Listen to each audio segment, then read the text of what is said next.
ಸ್ನೇಹಿತರೆ, ಮೀಡಿಯಾ ಮಾಸ್ಟರ್ಸ್ಗೆ ಸ್ವಾಗತ ಸುಸ್ವಾಗತ.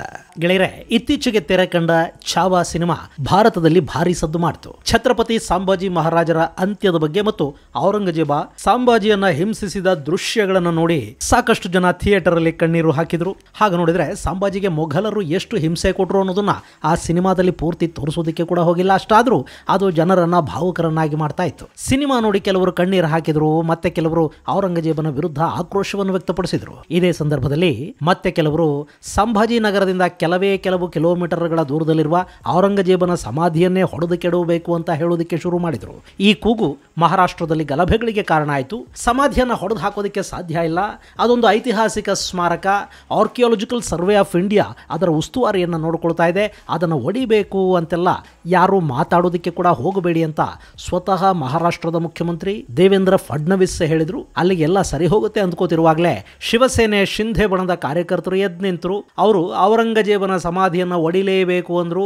ಹೀಗಾಗಿ ನಾಗಪುರ ಸಾಕಷ್ಟು ಗಲಭೆಗಳಿಗೆ ಸಾಕ್ಷಿಯಾಗಬೇಕಾಗಿ ಬಂತು. ಈಗ ಆ ಸಮಾಧಿಯನ್ನು ಒಡೆಯೋದಕ್ಕೆ ಸಾಧ್ಯವಾಗೋದಿಲ್ಲ ಅನ್ನೋದಾದ್ರೆ ಬೇಡ, ಆದರೆ ಆ ಊರಿನ ಹೆಸರನ್ನ ಬದಲಾಯಿಸಿ ನಮ್ಮನ್ನ ದ್ವೇಷಿಸಿದವರ ಹೆಸರನ್ನೇ ನಾವಾದರೂ ಯಾಕೆ ಇಟ್ಕೋಬೇಕು ಅಂತ ಕೆಲವರು ಮಾತಾಡೋದಕ್ಕೆ ಶುರು ಮಾಡಿದ್ದಾರೆ. ಹಾಗಾದ್ರೆ ಏನಿದು ಔರಂಗಜೇಬನ ವಿವಾದ? ಬನ್ನಿ ನೋಡೋಣ.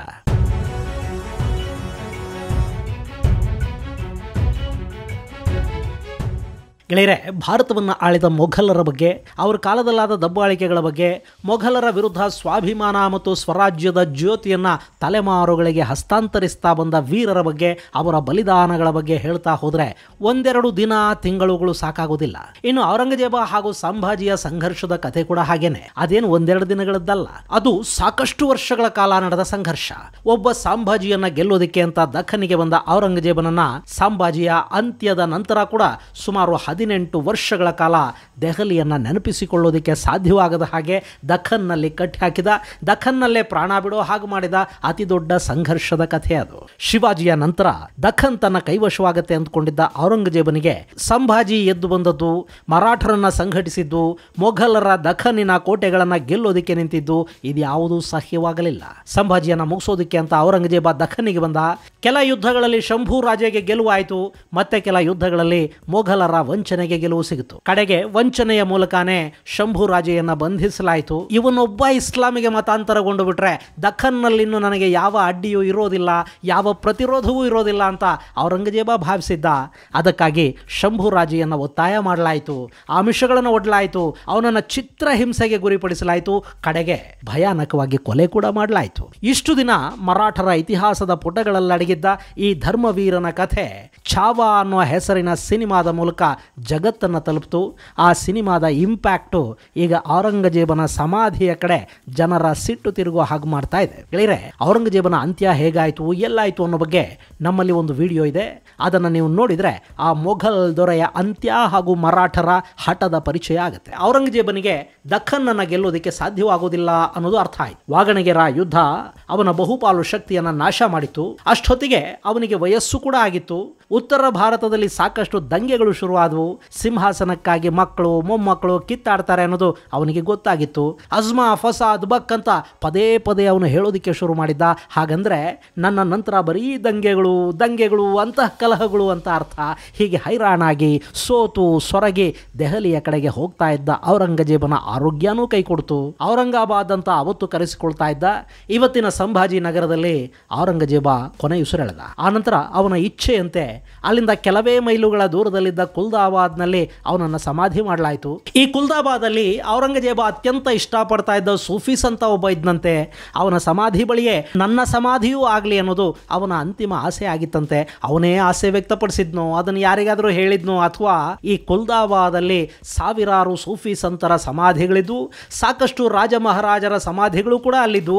ಹೀಗಾಗಿ ಔರಂಗಜೇಬನನ್ನ ಅಲ್ಲಿಂದ ದೆಹಲಿಯವರೆಗೆ ತಗೊಂಡು ಹೋಗೋದಕ್ಕೆ ಸಾಧ್ಯ ಆಗೋದಿಲ್ಲ ಅನ್ನೋ ಕಾರಣಕ್ಕೆ ಅವನನ್ನ ಕುಲ್ದಾಬಾದಲ್ಲಿ ಸಮಾಧಿ ಮಾಡಿ ಇದು ಅವನ ಅಂತಿಮ ಇಚ್ಛೆಯಾಗಿತ್ತು ಅಂತ ಹೇಳಿದ್ರು ಗೊತ್ತಿಲ್ಲ. ಅಂತೂ ಅವನನ್ನ ಕುಲ್ದಾಬಾದಲ್ಲಿ ಸಮಾಧಿ ಮಾಡಿದ್ರು. ಈಗ ಶಿವ ಸೈನಿಕರು ನಾವು ನಾಶ ಮಾಡ್ತೀವಿ ಅಂತ ಹೇಳ್ತಾ ಇರೋದು ಇದೇ ಕುಲ್ದಾಬಾದ್ ಸಮಾಧಿಯನ್ನ. ಹೀಗಾಗಿ ಸರ್ಕಾರ ಆ ಸಮಾಧಿಗೆ ಭದ್ರತೆಯನ್ನ ಒದಗಿಸಿಕೊಟ್ಟಿದೆ. ಅಲ್ಲಿಗ ಪ್ಯಾರಾಮಿಲಿಟರಿ ಪಡೆಗಳು ಬಂದು ನಿಂತಿವೆ. ಯಾವುದೇ ಕ್ಷಣದಲ್ಲಿ ಬೇಕಾದರೂ ದಂಗೆಗಳಾಗಬಹುದು ಅನ್ನೋ ನಿಟ್ಟಲ್ಲಿ ಒಂದಷ್ಟು ಮಂದಿಯನ್ನ ಮುಂಜಾಗ್ರತಾ ಕ್ರಮವಾಗಿ ಬಂಧಿಸಲಾಗಿದೆ. ಇಷ್ಟಾದರೂ ಆ ಮಸೀದಿ ಹಾಗೂ ಸಮಾಧಿಯನ್ನು ಉರುಳಿಸಿ ಸಂಭಾಜಿ ಮಹಾರಾಜರ ಸ್ಮಾರಕವನ್ನು ಅಲ್ಲಿ ಕಟ್ಟುವುದು ನಮ್ಮ ಗುರಿ ಅಂತ ಕೆಲವರು ಮಾತಾಡ್ತಾ ಇದ್ದಾರೆ. ಅದು ಸಾಧ್ಯವಾಗದ ಮಾತು ಅಂತ ಸರ್ಕಾರ ಹೇಳ್ತಾ ಇದೆ. ಇದು ಇನ್ನೆಷ್ಟು ದಿನ ಹೀಗೆ ಮುಂದುವರಿಯುತ್ತೋ ಗೊತ್ತಿಲ್ಲ.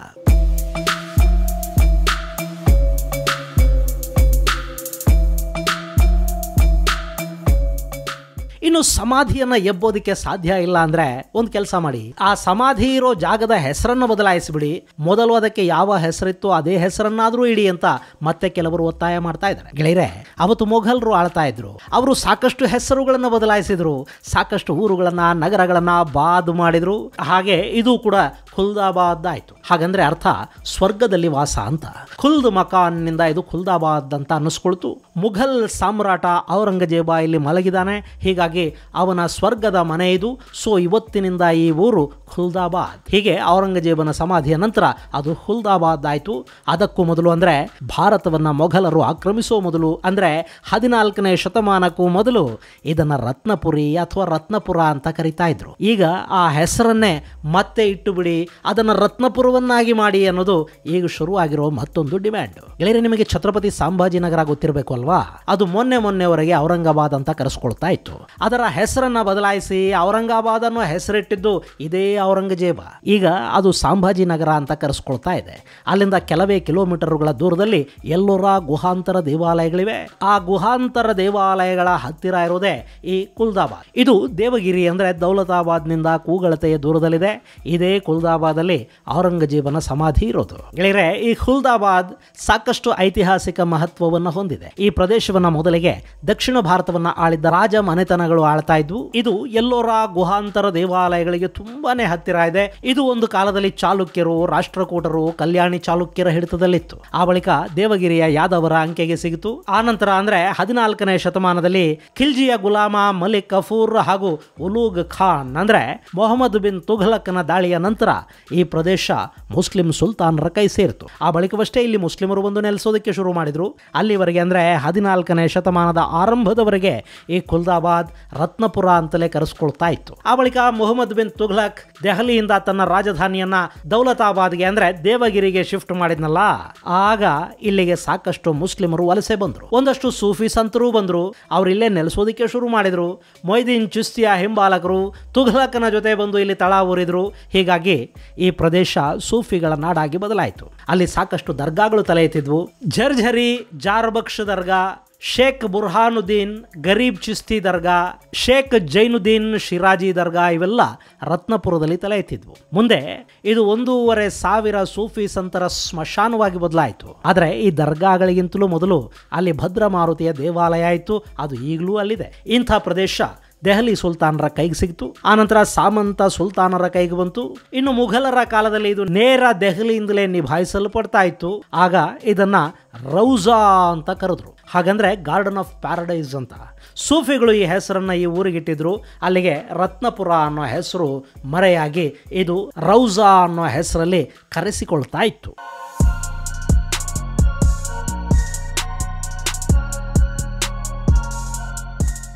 ಇನ್ನಿಲ್ಲಿಗೆ ಮೊಘಲರು ಕಾಲಿಡೋ ಹೊತ್ತಿಗಾಗಲೇ ಈ ಪ್ರದೇಶ ಸೂಫಿ ಸಂತರ ದರ್ಗಾಗಳಿಂದ ತುಂಬ ಹೋಗಿತ್ತು. ಅಷ್ಟೇ ಅಲ್ಲದೆ ಈ ಭಾಗವನ್ನು ಆಳ್ವಿಕೆ ಮಾಡ್ತಾ ಇದ್ದ ಅಹಮದ್ ನಗರದ ಸುಲ್ತಾನರು, ಖಾಂದೇಶದ ಸುಲ್ತಾನರು ಈ ಪ್ರದೇಶದ ಮೇಲೆ ಹಿಡಿತವನ್ನು ಸಾಧಿಸಿದ್ರು. ಇನ್ನು ಇಲ್ಲಿ ಔರಂಗಜೇಬನ ಸಮಾಧಿ ಇದೆ ಅಂತ ಹೇಳ್ತೀವಲ್ವಾ, ಅದಕ್ಕೂ ಮೊದಲು ಇಲ್ಲಿ ಸಾಕಷ್ಟು ಜನ ಸುಲ್ತಾನರು ಹಾಗೂ ಅವರ ಸೇನಾಪತಿಗಳನ್ನು, ಮಂತ್ರಿಗಳನ್ನು ಕೂಡ ಸಮಾಧಿ ಮಾಡಲಾಗಿದೆ.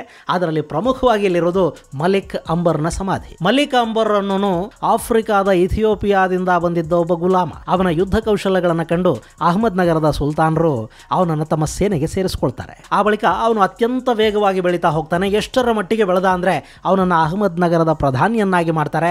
ಅಷ್ಟೇ ಅಲ್ಲದೆ 1600ರಿಂದ 1626ರವರೆಗೆ ಅಂದ್ರೆ ಅಕ್ಬರ್ ಹಾಗೂ ಜಹಂಗೀರನ ಕಾಲದಲ್ಲಿ ಕೂಡ ಈ ಅಹಮದ್ ನಗರ ಸುಲ್ತಾನೇಟ್ನ ಡಿಫ್ಯಾಕ್ಟೋ ರೂಲರ್ ಆಗಿದ್ದವನು ಇದೇ ಮಲಿಕ್ ಅಂಬರ್. ಅವನು ಸಾವನ್ನಪ್ಪಿದ ನಂತರ ಇಲ್ಲಿನ 1,500 ಸೂಫಿ ಸಂತರ ಸಮಾಧಿಗಳ ಜೊತೆ ಈ ಮಲಿಕ್ ಅಂಬರ್ನ ಔರಂಗಜೇಬನನ್ನು ಕೂಡ ಸಮಾಧಿ ಮಾಡಲಾಯಿತು. ಆ ಬಳಿಕ ಈ ಪ್ರದೇಶದ ಮೇಲಿನ ಹಿಡಿತವನ್ನು ಶಹಜಹಾನ್ ತನ್ನ ಕೈಗೆ ತಗೊಂಡ. ಅವನು ತನ್ನ ಮಗ ಔರಂಗಜೇಬನನ್ನು ದಕ್ಷಿಣಕ್ಕೆ ಕಳುಹಿಸಿದ್ನಲ್ಲ, ಆಗ ಔರಂಗಜೇಬ ಉಳ್ಕೊಂಡಿದ್ದು ಖಿರ್ಕಿ ಅನ್ನೋ ಪ್ರದೇಶದಲ್ಲಿ. ಅದರ ಹೆಸರನ್ನು ಔರಂಗಜೇಬ ಬದಲಾಯಿಸ್ತಾನೆ, ಅದಕ್ಕೆ ಔರಂಗಾಬಾದ್ ಅನ್ನೋ ಹೆಸರನ್ನು ಕೊಡ್ತಾನೆ.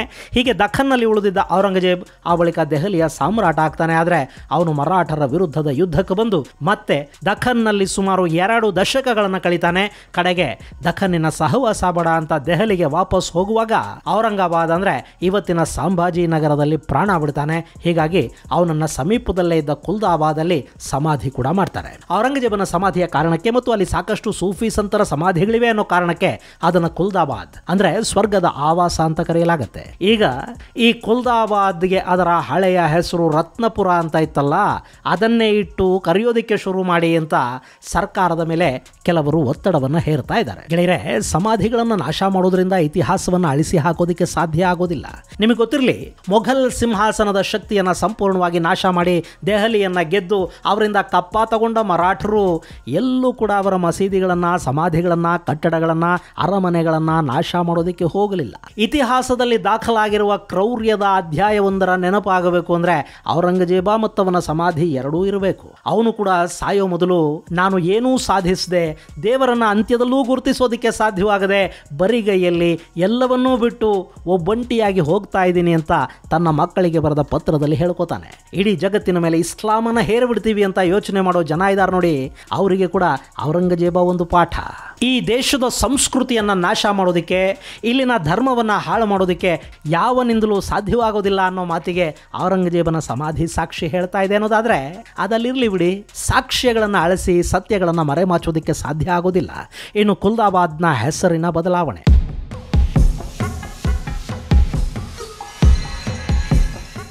ನಮ್ಮಲ್ಲಿ ಬಾದುಗಳು ಯಾಕಿರಬೇಕು?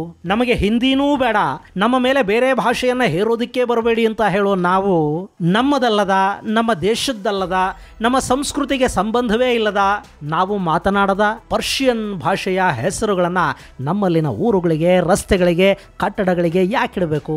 ಅವತ್ತು ಅವನು ಯಾವನೋ ಇಟ್ಟಿದ್ದಾನೆ ಅಂದರೆ ಇವತ್ತು ಅದನ್ನೇ ನಾವು ಯಾಕೆ ಇಟ್ಕೋಬೇಕು? ಇವತ್ತು ನಮ್ಮನ್ನು ನಾವು ಆಳ್ವಿಕೆ ಮಾಡ್ಕೊಳ್ಳುವಾಗ ಆ ಹೆಸರನ್ನು ಬದಲಾಯಿಸ್ಕೊಂಡ್ರಾಯ್ತಪ್ಪ, ತಪ್ಪೇನಿದೆ? ರತ್ನಪುರ ಅಂತ ಊರಿಗೆ ಸುಮ್ಮನೆ ಹೆಸರೇನಿಟ್ಟಿರೋದಿಲ್ಲ, ಆ ಹೆಸರಿಗೂ ಒಂದು ಐತಿಹಾಸಿಕ ಕಾರಣ ಇದ್ದಿರಲೇಬೇಕು. ಸೊ ಅದಕ್ಕೆ ಹಳೆ ಹೆಸರನ್ನೇ ಇಡೋದಾದರೆ ಇಡಲಿ ಬಿಡಿ. ಇನ್ನು ಹೇಗೂ ಇಸ್ಲಾಮಲ್ಲಿ ಕೂಡ ವ್ಯಕ್ತಿ ಪೂಜೆ, ಯಾವುದೋ ಒಬ್ಬ ವ್ಯಕ್ತಿಯನ್ನು ಆರಾಧಿಸೋದು, ಅಭಿಮಾನಿಸೋದು ಇವ್ಯಾವೂ ಇಲ್ಲ. ಹೀಗಾಗಿ ಔರಂಗಜೇಬನನ್ನು ಕೂಡ ಮುಸಲ್ಮಾನರು ಆರಾಧಿಸೋ ಹಾಗಿಲ್ಲ. ಅಕಸ್ಮಾತ್ ಹಾಗೇನಾದರೂ ಅವರು ಮಾಡಿದರೆ ಇಸ್ಲಾಮಿನ ಪ್ರಕಾರ ಅದು ಹರಾಮ್ ಅನ್ನಿಸ್ಕೊಳ್ಳುತ್ತೆ. ಹೀಗಾಗಿ ಬಹುಶಃ ಹೆಸರನ್ನು ಬದಲಾಯಿಸೋದಕ್ಕೆ ಅವರು ಕೂಡ ಯಾವ ಅಭ್ಯಂತರವನ್ನು ವ್ಯಕ್ತಪಡಿಸೋದಿಲ್ಲ. ಹೀಗಾಗಿ ರತ್ನಪುರಿ ಅನ್ನೋ ಹೆಸರಿಡೋದಾದ್ರೆ ಇಡ್ಲಿ ಬಿಡಿ. ಈಗಾಗಲೇ ಸಾಕಷ್ಟು ಹೆಸರುಗಳನ್ನು ಬದಲಿಸೋ ಕೆಲಸ ಕೂಡ ನಡೀತಾ ಇದೆ. ಯಾವುದೇ ಊರು ಅಥವಾ ಮತ್ಯಾವುದರದ್ದೇ ಆದ ಮೂಲ ಹೆಸರನ್ನು ಉಳಿಸ್ಕೊಳ್ಳೋದು ಈ ನೆಲದ ಇತಿಹಾಸವನ್ನು ಉಳಿಸ್ಕೊಂಡಂತೆ. ಹೀಗಾಗಿ ಆ ಕಾರ್ಯ ನಡೆಯೋದಾದರೆ ಬರೀ ಕುಲ್ದಾಬಾದ್ ಮಾತ್ರ ಅಲ್ಲ, ಯಾವ್ಯಾವ ಬಾದುಗಳಿವೆಯೋ ಅವೆಲ್ಲವುಗಳಿಗೂ ಕೂಡ ಈ ಹಿಂದಿನ ಹೆಸರುಗಳನ್ನೇ ಮರುನಾಮಕರಣ ಮಾಡೋ ಕೆಲಸ ಆದಷ್ಟು ಬೇಗ ನಡೀಲಿ ಅಂತ ಆಶಿಸ್ತಾ ಈ ಮಾಹಿತಿಯನ್ನು ಮುಗಿಸ್ತೀನಿ. ಮುಂದಿನ ಸಂಚಿಕೆಯಲ್ಲಿ ಮತ್ತಷ್ಟು ವಿಶೇಷಗಳ ಜೊತೆ ಮತ್ತೆ ಭೇಟಿಯಾಗೋಣ. ಅಲ್ಲಿವರೆಗೆ ಜೈ ಹಿಂದ್, ಜೈ ಕರ್ನಾಟಕ.